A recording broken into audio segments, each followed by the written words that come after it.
Ya, pemirsa, terima kasih masih bersama kami di Selamat Pagi Bengkulu, tentunya dengan tema kita hari ini, membangun SDM melalui sains perkopian pertama di Indonesia. Dan di studio kita, pemirsa, sudah kedatangan narasumber istimewa kita, yaitu Profesor Dr. Insinyur Alnopri MS, selaku Rektor Universitas Fatpetulai. Selamat pagi, Bapak. Pagi. Gimana kabarnya pagi hari ini? Alhamdulillah. Sehat. Semangat pagi, Pak ya. Semangat pagi. Ini ya kita puasa jalan terus. Semoga nanti lancar juga sampai akhir ya, Pak ya. Mudah-mudahan insya Allah. Amin. Nah, Pak, ini kita berbincang-bincang tentang Universitas Fatpetulai, khususnya tentang sains perkopian. Karena jujur saja ini sebenarnya Nevi juga baru dengar ini tentang sains perkopian gitu ya, Pak ya. Nah, ini sebenarnya, Pak, katanya Universitas Fatpetulai ini menjadi satu-satunya ya universitas yang ada S1 sains perkopiannya. Sebenarnya ini kapan persisnya jurusan ini didirikan, Profesor? Baiklah. Assalamualaikum warahmatullahi wabarakatuh. Waalaikumsalam. Para penonton RBTV yang terhormat, Sivitas Akademika Universitas Fatpetulai, rekan-rekan pemerhati kopi, tokoh-tokoh pendidikan yang kami hormati. Jadi menjawab pertanyaan itu tadi, Universitas Fatpetulai itu berdiri pada tanggal 24 Juli 2019 dengan keputusan Menteri Ristek dan Dikti nomor 605 garis miring KPTS garis miring 1 garis miring 2019. Nah, salah satu program studinya adalah sains perkopian. Nah, kalau berbicara sains perkopian, kalau kita lihat kalau di Provinsi Bengkulu sendiri, Universitas Bengkulu, Universitas Muhammadiyah, Universitas Dea Hasan, Universitas Ratu Samban yang mempunyai kajian di bidang ilmu pertanian, memang tidak ada yang bergerak di perkopian. Jadi kalau kita berbicara di Provinsi Bengkulu, maka program studi sains perkopian Universitas Fatpetulai satu-satunya. Kemudian bergerak di tingkat regional. Setelah kita dinyatakan menjadi program studi sains perkopian secara resmi, saya sebagai rektor dan banyak juga meneliti tentang kopi itu beberapa kali diundang di dalam rangka pembentukan program studi baru sains perkopian. Umpamanya contohnya di Polinela Medan. Itu tanggal 21 Desember 2019 kita diundang ke sana, mereka baru mau membentuk sains perkopian tapi itu vokasi, bukan S1. D3-nya seperti jadi, itu ya? Dia D3, D4. Jadi itu. Nah, kemudian juga kawan-kawan di Jember mengundang saya untuk itu. Jadi memang untuk saat sekarang ini yang bergerak murni sains perkopian, nanti kita bisa jelaskan di berikutnya sains perkopian itu apa, memang satu-satunya di negara kita ini. Jadi memang satu-satunya. Jadi pada 2019 kemarin ya baru kita ini hari ini 9 bulan 12 hari. Oh, 9 bulan 12 hari ya. Jadi kalau kandungan memang sudah saatnya melahirkan gitu. Iya. Jadi memang yang melatar belakangi seperti itu memang awalnya memang melihat potensi kah di Bengkulu ini atau seperti apa? Jadi itu semua bermula dari keinginan masyarakat Kabupaten Rejang Lebong untuk di bumi Fatpetulai itu berdiri universitas. Nah, kemudian sebetulnya sudah dirintis tahun 2001, itu ada berdiri Universitas Rejang Lebong. Kemudian dalam perjalanannya berubah menjadi Sekolah Tinggi Ilmu Pertanian Rejang Lebong. Nah, kemudian dalam periode 2018 itu Bupati Dr. Ahmad Hijazi dengan Yayasan Fatpetulai di bawah Ketua Pak R.A. Deni itu kembali menggaungkan untuk mendirikan universitas di bumi Rejang Lebong. Nah, oleh karena itu kita bekerja keras. Tim waktu itu saya sudah jadi ketua STIP Rejang Lebong. STIP Rejang Lebong. Jadi saya diminta sebagai panitia dan kawan-kawan bersama yayasan. Kemudian ada Ciko Komputer. Kita dibentuk panitia oleh Yayasan Fatpetulai.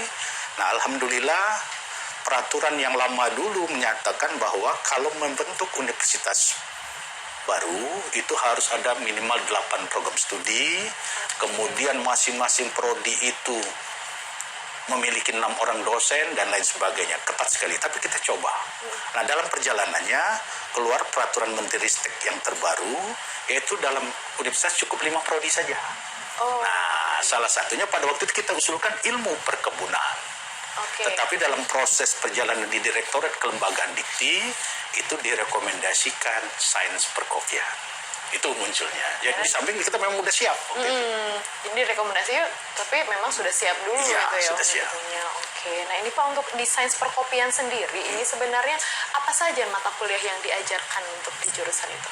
Jadi kalau kita berbicara sains perkopian, ini kan agak lain dengan prodi yang lain. Nah, Umpamanya kayak agroekoteknologi. Betul. Agroekoteknologi itu belajar tentang agro budidaya, kemudian eko lingkungan dan teknologi-teknologinya. Agribisnis juga.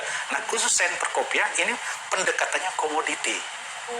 Jadi mata kuliah yang diajarkan di sini, terutama 60% mata kuliah profesi itu berbasiskan perkopian, berbasiskan kopi. Jadi mulai dari hulu, lingkungan perkopian, kemudian bahan tanamnya, pemulihan dan bioteknologi, ilmu tanahnya, kemudian ilmu budidayanya, agroteknologinya, kemudian ilmu pengendalian hama dan penyakit tanaman, kemudian ilmu pengolahan, dan terakhir agribisnis lengkap ada di sains perkopian ini. Jadi dari hulu sampai hilir ilmu itu ada khusus bergerak untuk komoditi kopi. Komoditi kopi. Jadi dari ibaratnya itu dari dasarnya seperti itu ya memang. Jadi istilahnya dari kegiatan outpam sampai on-farm kopi lengkap. Lengkap ya Mata sudah ada kuliah di itu. sana. Nah itu untuk sistem pembelajarannya sendiri Pak. Apa ini memang lebih banyak untuk di luar artinya praktek di lapangan atau seperti apa? Sesuai dengan peraturan bahwa kita ini S1 bukan vokasi. Iya. Jadi kalau S1 ini lebih banyak teori daripada praktek, 60%, 40 malah ada yang 70 30. Nah, kalau vokasi terbalik. Persentase prakteknya 60, teori baru. Jadi kita teori dilaksanakan tetapi praktek juga ada. Jadi keahliannya. Jadi kita perkuliahan dengan kampusnya ada di Dwi Tunggal. Kemudian ada juga kebun percobaan tempat mahasiswa berpraktek. Itu kita juga ada lahan seluas 2,5 hektar itu nanti khusus untuk kopi. Untuk kopi ya, untuk Perkopian. mahasiswa untuk praktek itu juga Ya. ya Pak ya. Nah kita berbicara tentang fasilitas. Tadi sudah disebutkan salah satunya adalah lahan seperti itu Pak ya. Nah, lalu fasilitas apa lagi nih untuk mendukung? Jadi alhamdulillah karena ini kan bukan istilahnya lembaga pendidikan baru. Ini kan perubahan bentuk dari Sekolah Tinggi Ilmu Pertanian Rejang Lebong menjadi Universitas Patutulai. Betul. Jadi sarana prasarana yang dimiliki oleh Sekolah Tinggi Ilmu Pertanian Rejang Lebong itu tetap menjadi milik Universitas Patutulai. Jadi kita sudah punya kampus yang sangat spesifik di Dwi Tunggal, Jalan Basuki Rahmat, Kabupaten Rejang Lebong, Kota Curug. Kemudian nanti insya Allah itu kita juga akan mendapatkan kampus baru yang lebih megah, lebih bagus lagi, tetap di kawasan Dwi Tunggal itu. Tetap di kawasan. Nah, itu untuk perkuliahan sehingga sarana pembelajarannya itu lengkap, baik gedung perkuliahan, komputer, sarana praktikum, laboratorium ada di kampus itu. Lengkap ini ya Lengkap. fasilitasnya. Kemudian tadi untuk praktikum lapangannya sudah disiapkan lahan. Sekarang ini malah kopinya udah kita tanam sehingga mahasiswa sudah siap untuk melaksanakan penelitian, untuk melaksanakan praktikum. Oke, nah ini itu tadi berbicara tentang fasilitasnya seperti itu juga dengan orang-orang yang di sana dan sekarang berbicara tentang tenaga pengajarnya ini Pak. Nah jadi Nevi ini tenaga pengajarnya apakah memang basicnya menguasai ilmu-ilmunya dari permata pelajaran yang tadi dijelaskan atau seperti apa Pak? Baiklah, jadi seperti yang saya jelaskan tadi, sains perkopian ini unik. Jadi karena pendekatannya komoditas, jadi kita itu tenaga pengajar kita sekarang ada 6 orang. Jadi memang dari hulu ada yang ilmu lingkungan, ada bioteknologi tanah, ada kemudian agroteknologinya, ada pengendalian hama dan penyakit tanaman, ada teknologi industri pengolahan, kemudian ada lagi yang terakhir agribisnis. Jadi lengkap ilmu itu. Nah, mereka ini pendekatannya yang pada waktu skripsi ataupun tesis pernah meneliti tentang kopi. Nah, itu jadi mereka sudah ada dasar untuk masalah kopi. Dan kebetulan banyak ini mahasiswa saya, bimbingan saya juga yang jadi dosen dari Universitas Bengkulu yang memang dulu ikut penelitian saya tentang kopi. Jadi dasar dan untuk membuat mereka semakin profesional. Saat sekarang itu saya juga turun tangan langsung. Wah, ini menarik Karena sekali. kebetulan saya juga adalah peneliti kopi dari S2, S3 sampai saya jadi guru besar meneliti tentang kopi. Jadi saya turun tangan langsung, khusus desain perkopian saya ikut mengajar. Wah, ini rektor ini pemirsa ya, ikut turun ini Ya, turun bagaimana tangan langsung. Untuk mengajarkan Ya, seperti itu. menularkan Menularkan ilmu juga. knowledge yang saya Oke, miliki. jadi ini nggak jarang sekali nih rektor untuk turun langsung ke lapangan dan mengajarkan seperti itu ya Prof ya. Nah sekarang kita berbicara tentang respon ini karena memang baru ya di tahun 2019 kemarin. Sejauh ini bagaimana Prof respon publik atas berdirinya jurusan sains perkopian ini? Jadi alhamdulillah seperti saya terangkan tadi, sains perkopian ini kan berdiri pada tanggal 24 Juli 2019. Pada saat itu kita langsung ada penerimaan mahasiswa baru. Nah, pada waktu itu hanya dengan rentang waktu hanya 1 bulan, karena kita September sudah mulai perkuliahan. Alhamdulillah pada waktu itu sudah mendaftar 36 orang mahasiswa. Oke. 36 orang. Jadi respon cukup bagus. Padahal di proposal pengajuan kita UPP kita cukup 20 mahasiswa saja tahun pertama. Tahun pertama. Nah, ini melebihi Ini ya sudah Prof ya? 30-an, lebih 36. Jadi itu respon cukup bagus dari calon mahasiswa. Walaupun dalam prosesnya kita kan ada seleksi, ada lain sebagainya. Sekarang mungkin mahasiswa kita hanya sekitar 16-an. Tapi tadi seleksi yang ketat sehingga mereka masih bertahan itu. Nah, inilah kemudian juga respon masyarakat. Jadi ini kita lihat pada waktu kita KKN, begitu masyarakat mengetahui kita ada sains perkopian, terutama di 3 kabupaten ini, Kabupaten Rejang Lebong, Kabupaten Kepayang, Kabupaten Lebong yang pernah mahasiswa kita turun pengabdian masyarakat juga sangat respon bagus. Kami baru tahu ada sains perkopian. Kok ada sains perkopian? Nah, sehingga kita berharap tahun 2020 ini penggemarnya akan semakin banyak lagi respon pasti ini. Nah, kemudian juga perhatian pemerintah. Pemerintah Kabupaten Rejang Lebong dengan sains perkopian ini sudah memberikan kepercayaan.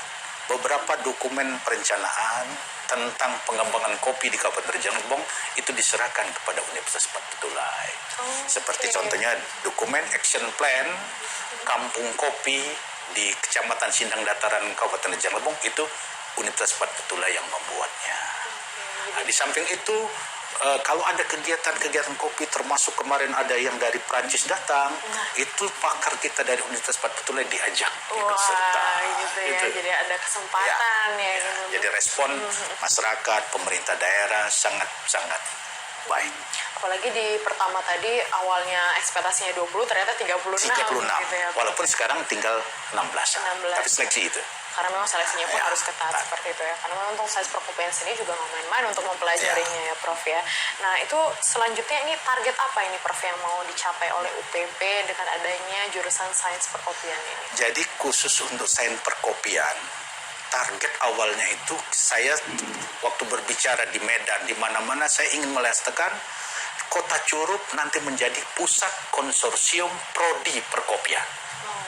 Memang sebetulnya awalnya kita di bulan Juni ini akan ada seminar nasional mengundang prodi-prodi yang bergerak di bidang perkopian di seluruh Indonesia untuk kita ngadakan lokakarya di Curup.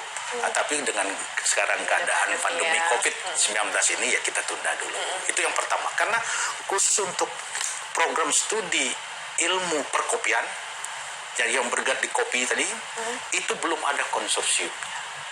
Konsorsium itu nanti akan menentukan 60% muatan kurikulum yang harus sama secara nasional. Kalau yang lain sudah ada semua itu. Nah kita belum. Jadi kita ini nanti saya berharap kurikulum yang kita buat cikal bakal menjadi kurikulum konsorsium prodi perkopian Indonesia. Itu yang pertama, target saya.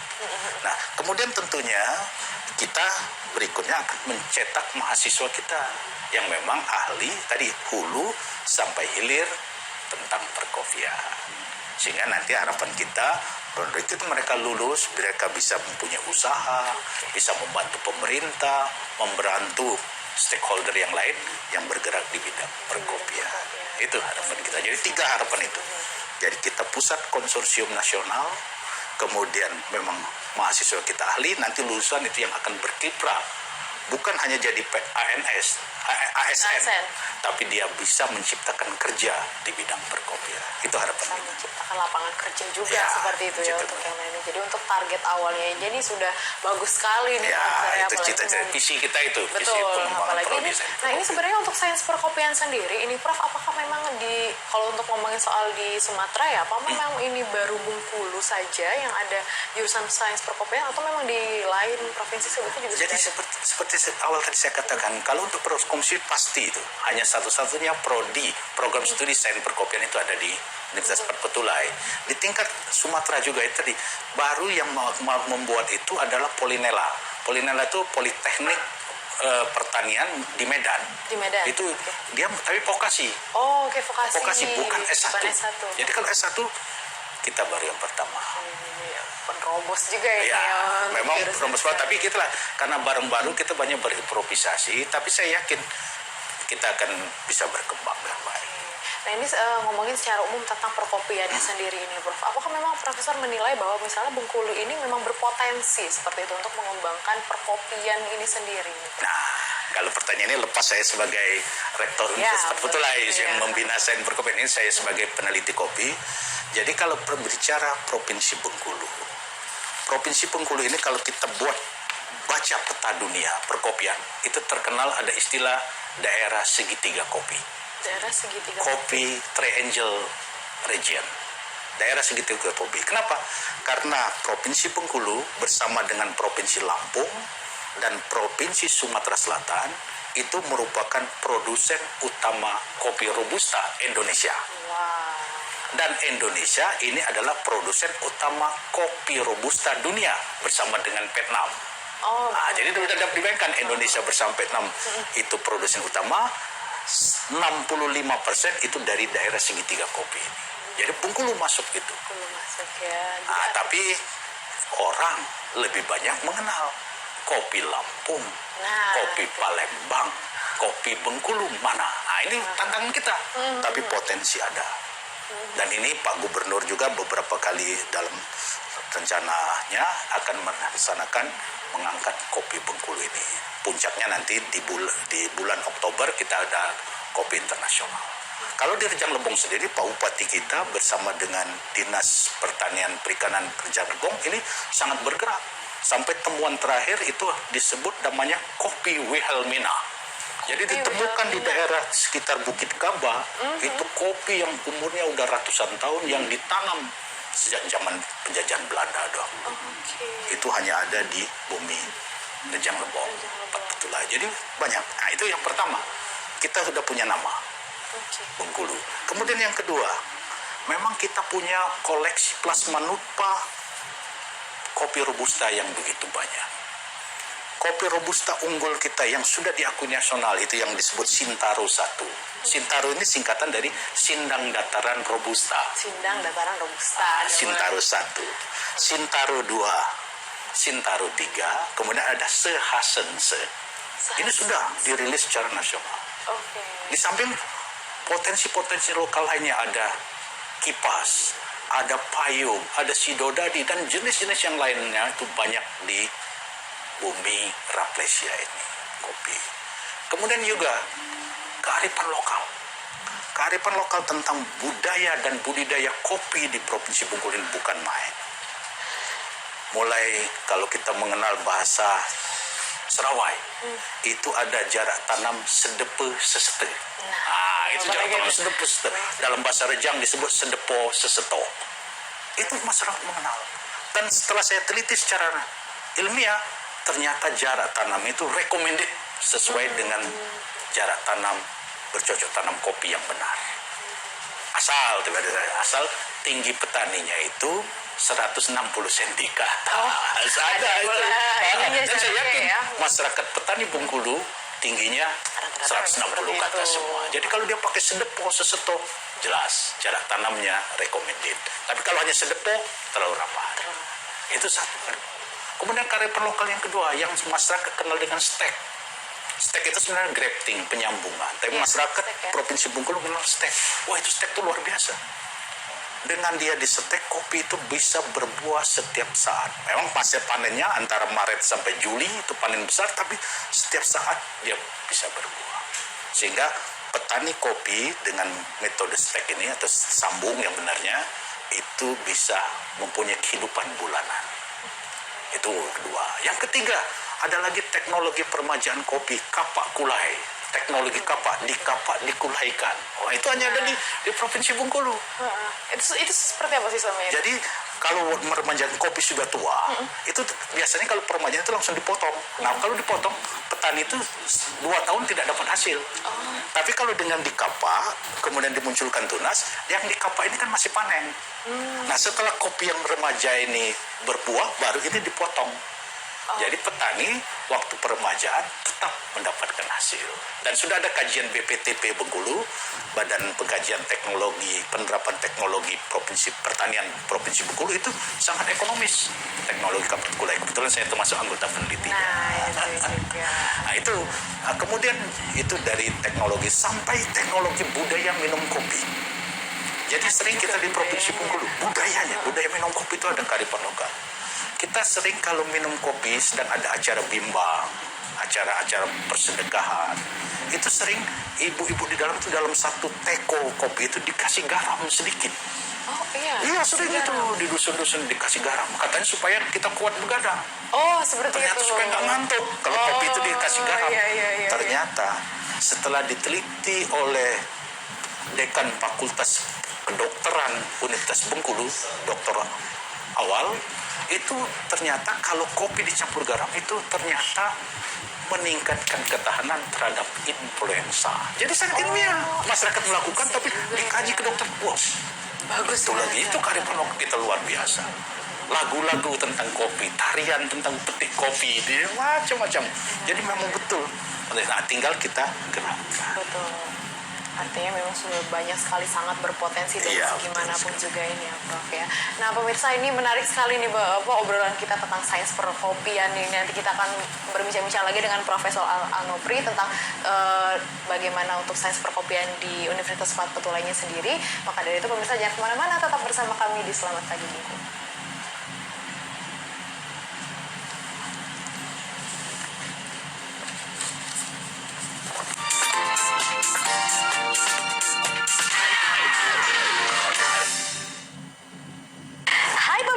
TV. Siapa bilang nonton RBTV di luar Bengkulu hanya bisa lewat streaming? Sekarang tayangan RBTV bisa disaksikan di seluruh Indonesia menggunakan antena parabola. Gratis dan tanpa menggunakan kuota internet. Nah, mau tahu kan gimana caranya agar pemirsa bisa mendapatkan siaran kami di televisi Anda? Begini nih caranya. Bagi Anda pengguna satelit Minmedia atau Channelsat 11, tekan tombol menu pada remote. Pilih menu instalasi pada satelit. Lalu pilih daftar satelit. Lalu pilih satelit Minmedia atau Channelsat 11. Bila belum ada, pilih menu tambah pada satelit. Pada kolom nama, ketik Minmedia. Pada kolom koordinat bujur ketik 98.0. Dan pada arah, ketik huruf E. Kemudian pilih antena satelit Minmedia. Pada frekuensi, ketik LNB Universal 9750-10600. Langkah berikutnya, tambah transponder pada frekuensi 12560 MHz. Simbol red 43200. Polarisasi vertikal. Kemudian scan satelit Minmedia. Lalu biarkan proses scanning TV hingga selesai. Maka stasiun RBTV akan muncul di layar televisi Anda. Atau pemirsa menggunakan TV kabel. RBTV juga bisa disaksikan melalui Bengkulu Vision, Rafflesia Televisi Lebong, dan Curug Mandiri TV kabel. Nah, pemirsa lagi di luar negeri atau sedang tidak berada di depan TV. Tenang, pemirsa masih bisa menyaksikan tayangan RBTV via streaming dengan cara mendownload aplikasi GPM Stream di Play Store Anda.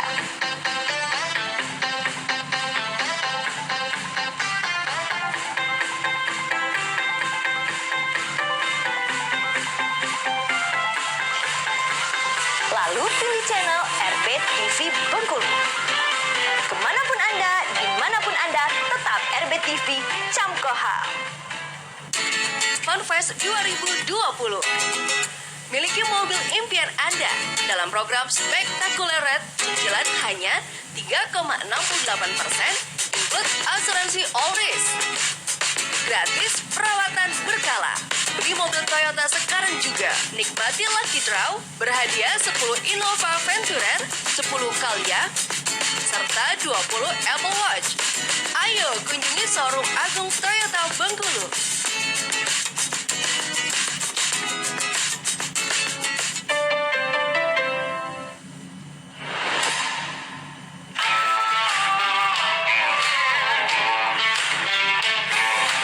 Hai sahabat Nin Media, harga hanya beda sedikit loh. Dan kamu bisa nonton channel premium tambahan kalau pakai decoder rekomendasi Nin Media. Saluran TV yang lebih banyak dengan drama seri romantis, aksi laga, olahraga ekstrim, film Hollywood terdahsyat, edukasi, animasi, dan film anak-anak yang berkualitas. Semua bisa didapatkan dengan decoder rekomendasi dari Nin Media. Segera hubungi teknisi parabola terdekat di daerah Anda. Juga, kamu bisa hubungi nomor WhatsApp kami 0813 1196 2016.